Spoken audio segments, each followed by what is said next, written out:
Alright, part 2 of solutions. I left off last explaining unsaturated solutions, and now moving on to saturated solutions.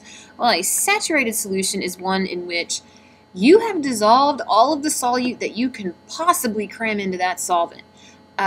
So the saltwater solution that we made in the test tube, once you couldn't dissolve any more salt, then the solution you had above, so you had your test tube, like this. I'm not a great artist, so hush. And you poured your water into it. And then after you were done shaking it up, you had, some salt left over down here at the bottom. Well, all of this solution up in here was saturated with sodium ions and chlorine ions, because that's what sodium chloride does when it goes into solution. And so you took this part right here, just the solution, and you poured it into a second test tube. And so now in this test tube, you had a concentrated solution of sodium chloride. Basically, if you added more solute to it, it's not going to dissolve because you've already maxed it out. And this is at a given temperature because, of course, we talked about on the last slide, if you heat things up, you can dissolve more solid. So if we were to heat, if we had heated this guy up right here, we could have gotten this last little bit of salt to dissolve. And then that actually leads us to supersaturated. And a supersaturated solution is where, let's say we did heat this guy up, and we got the rest of this salt down here to dissolve. We then took this test tube at a higher temperature and we let it sit and chill out. Still had the same amount of liquid, but now we got all of that salt to dissolve. So we got a lot of stuff going on in here. A lot of stuff. And we put that test tube in a test tube rack and just let it sit and let it cool on its own. Maybe even put it in a refrigerator, to speed along the cooling process or something. But the big thing is we did not disturb it in any way. We didn't shake it, we didn't thump it, we didn't knock it over, we didn't do anything. And if you let it just chill out and sit there on its own, then you can have a supersaturated solution, because at the higher temperature it was just saturated. But as it cools, that excess solute is not going to come out of solution. And so what you end up having is a solution that has more solute than should technically be able to dissolve in the test tube at that temperature. So that's why I said it requires heat. You have to heat the solution first, and then a very careful and controlled cooling. Once it is cooled down to a certain temperature, can you touch it and mess with it then? No. Because these are very delicate, fragile solutions. And the second they get disturbed, like if you were to drop a little crystal of sodium chloride in here, a little piece of salt in there, instantly all of the extra sodium chloride would crystallize out. And it's really a very, very cool reaction. It actually gives off quite a bit of heat. And it's very pretty. It forms crystals very, very quickly. I might try to do something like this for you guys on our lab day. Then we have the rule like dissolves like. And this is a rule that's been around for a very long time. Scientists have known about it forever. Basically, that polar compounds can only dissolve polar compounds, and nonpolar compounds can only dissolve nonpolar compounds. And just FYI, ionic compounds, for cases like this, basically qualify as extremely polar compounds. If you remember back in chapter 6 when we were talking about the difference between ionic and covalent bonds, we took covalent and broke it apart into polar covalent and non-polar covalent. And this was all determined based on the electronegativity differences. Negativity. Sorry, I'm getting a text message. Isn't that great? Oh. So these electronegativity differences, if you remember, if it was anything greater than 1.7, we call that an ionic bond. If it was from like 0.4 to 1.7 difference in electronegativity, it was a polar covalent bond. And if it was anything less than 0.4, we call that a nonpolar covalent bond.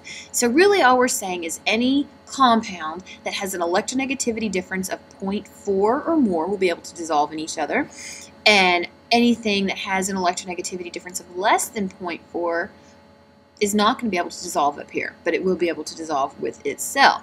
And so this explains why oil will not dissolve in water, because oil is a nonpolar compound and water is a polar compound. All right, molarity gets into the mathematical side of solutions. It's a measurement of concentration, and concentration is abbreviated. So like if I wanted to say the concentration of sodium chloride solution, I would say the concentration of sodium chloride. Brackets around something says we're referring to its concentration. And the units for molarity are moles per liter, specifically moles of solute per liter of solution. So in this case, it would be, how many moles of salt you have dissolved in what volume of solution. Two ways that you can calculate it. You can calculate it using stoichiometry, or you can calculate it if you are doing a dilution. This is for dilutions only. You can use M1V1 equals M2V2. Stoichiometry is if you're not doing a dilution. M1V1, M2V2 is if you are doing a dilution. Molality is another measurement of concentration. It's not something we really have to worry about too much at this level. You will need to know it and know how to calculate it in AP. But right now I'm just going to expect you to know what molality is. And what it is, it's moles of solute, so the same top number as molarity, but the difference is the bottom is kilograms of solvent. So if we said we had a 6 molar solution of NaCl, well, that would mean 6 moles of NaCl per 1 liter of solution. If we had 6, I think it's written like this, a little curly looking M, 6 molal NaCl, well, that would mean we had 6 moles of NaCl per 1 kilogram of, and the solvent, what do you think the solvent is? Solvent's almost always water. 1 kilogram of water. Again, don't worry about how to calculate molality right now. Just know that it is moles of solute over kilograms of solvent. And I don't think I have enough time.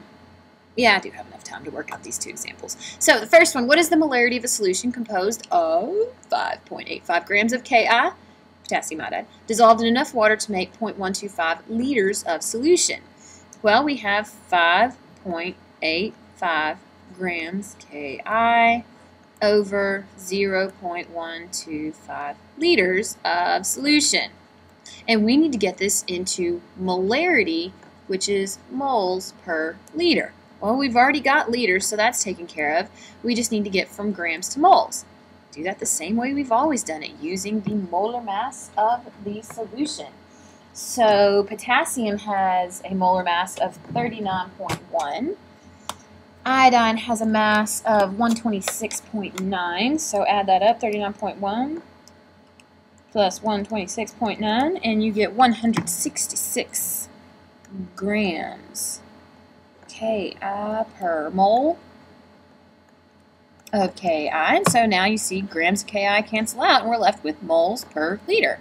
So all we have to do is the math on this. 5.85 divided by 0.125 times 166. And that ends up with a molarity of 0.282 molar Ki solution. Then if you wanted to do M1V1, M2V2, this is, again, only for dilutions. So you need to make 200 milliliters of a 1 molar solution of HCl. You have 10 molar concentration in the acid cabinet. How much of the concentrated acid do you need to use? Well, I need to make, so here is V2, because this is what I need to make. Here is M2. This is the second molarity that I want, because what I'm starting with is 10 molar. So this is M1. How much of the concentrated acid do you need to use? That's V1. So just rotate this around, solve for V1 equals M2V2 over M1, and plug in my numbers. So M2 was 1, V2 was 200, divided by M1, which was 10. Zeros cancel out. I'm left with 20. So I need to use 20 point, so I can have my 2 sig figs, milliliters of the acid HCl, of the 10 molar acid, to basically, since I want to make 200 milliliters total, I would have 20 milliliters of HCl and then 180 milliliters of water. That's how I would dilute it. And you always add acid to water, so I would get my 180 milliliters of water first and then add my acid to that at the end. And that is all that I have time for on this one, so apparently there's going to be a point 3, or a part 3, and I would bet there's even going to be a part 4.